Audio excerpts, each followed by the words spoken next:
It was pretty good, getting some big plays, trying to get us hyped up, ready to go, but just turned it on too late again. And it was a good call by Luke to throw me that ball early to get me in the end zone. And right now, we just got to fix everything that's going bad right now. He threw me some really good balls, and he placed them in the perfect window. But it was a struggle trying to figure out how to play in this wet weather.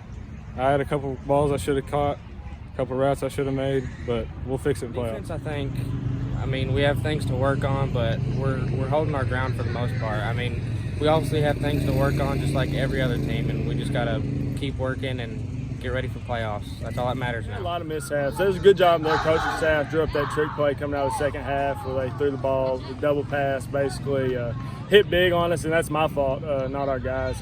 We weren't prepared for that. Had some mishaps. Another fumble on offense that goes to score. Obviously, we can't let the other team score on defense, and then special teams punting kind of hurt us. We had a couple times that we were stopped. It ended up being big plays in the game. This one hurts. I feel like that we had a lot of opportunities and felt like that we should win this one. Yeah, this one hurts, but like I told them, it's the start of the new season. Nothing really matters to this point. It's up to them to figure it out, but we have a short time to do it, and we've been saying it. We'll just see if we can get it done starting next week.